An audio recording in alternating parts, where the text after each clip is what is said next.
ఐఐటీలో seat కొడతావనుకుంటే ఇలా వీణ వాయిస్తున్నావేంటమ్మా? రెండు ఎందుకు చేయకూడదు అత్తా? నువ్వు డాక్టర్ అవుతావు అనుకుంటే ఈ బాస్కెట్ బాల్ గోలేంట్రా? టెన్షన్ పడకు మాయా, రెండు చూసుకుందాం. అలా ఎలా కుదురుతుంది? రెసిడెన్స్ స్కూల్స్ తో మంచి చదువుతో పాటు ఆల్ రౌండ్ డెవలప్మెంట్ ఇప్పుడు సాధ్యమే. రైట్ ఏజ్ లో రైట్ ఫౌండేషన్ తో రెసిడెన్స్ స్కూల్స్ ఇప్పుడు హైదరాబాద్ అంతటా. 100 కోట్లు బాలయ్య నాగ్ నెక్స్ట్ ప్లాన్స్ తో సాధ్యమేనా? టాలీవుడ్ సీనియర్ హీరోలు నందమూరి బాలకృష్ణ, కింగ్ నాగార్జున ఇప్పుడు తమ అప్కమింగ్ మూవీస్ తో బిజీగా ఉన్న విషయం తెలిసిందే. రీసెంట్గా అఖండ 2 తాండవం మూవీతో ప్రేక్షకుల ముందుకొచ్చిన బాలయ్య ఇప్పుడు డైరెక్టర్ గోపిచంద్ మలినేని దర్శకత్వంలో వర్క్ చేస్తున్నారు. ఇప్పటికే వారి కాంబోలో వీరసింహారెడ్డి సినిమా రాగా ఇప్పుడు మరోసారి కలిసి సినిమా చేస్తున్నారు. పీరియాడిక్ బ్యాక్ డ్రాప్తో రూపొందుతున్న ఆ సినిమాలో బాలయ్య డ్యూయల్ రోల్ పోషిస్తున్నారు. 2 పాత్రలకు సంబంధించిన లుక్స్ ఇప్పటికే రిలీజ్ అయి మంచి రెస్పాన్స్ అందుకున్నాయి.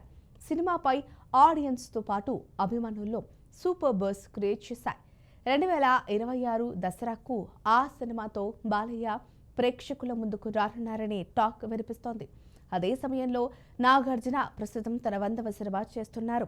చివరగా శేఖర్ కమల దర్శకత్వం వహించిన కూలీ మూవీతో థియేటర్స్లో సందడి చేసిన ఆయన ఇప్పుడు రా కార్తిక్ దర్శకత్వంలో కింగ్ 100 చేస్తున్నారు.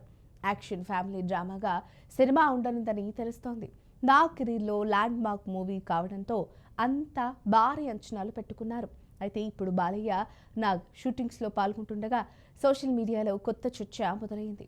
వారిద్దరూ 100 కోట్ల షేర్ మార్క్ ఎప్పుడు అందుకుంటారోనని అంతా మాట్లాడుకుంటున్నారు. ఇప్పటికే కెరీర్లో కొన్ని వందల సినిమాలు చేసిన వారు 100 కోట్ల షేర్ను ఏ మూవీతో కూడా సాధించలేదు. కానీ టాలీవుడ్కు చెందిన అనేక మంది హీరోలు ఆ ఘనత అందుకున్నారు.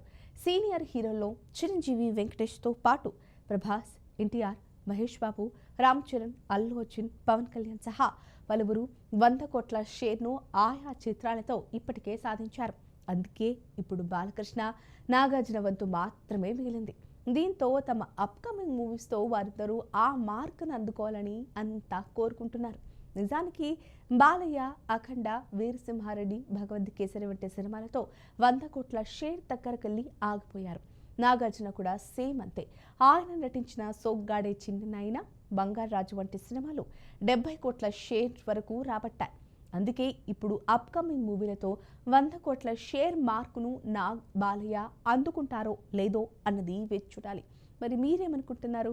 వారి అప్కమింగ్ మూవీస్లో 100 కోట్లు సాధించగలరు అనుకుంటున్నారా? కామెంట్ సెక్షన్లో మీ అభిప్రాయాన్ని మాకు తెలియజేయండి. ఈ వీడియో కనుక మీకు నచ్చినట్లయితే లైక్ చేయండి, షేర్ చేయండి, సబ్స్క్రైబ్ చేసుకోండి. మరిన్ని వీడియోల కోసం మా ఛానల్ని ఫాలో అవ్వండి.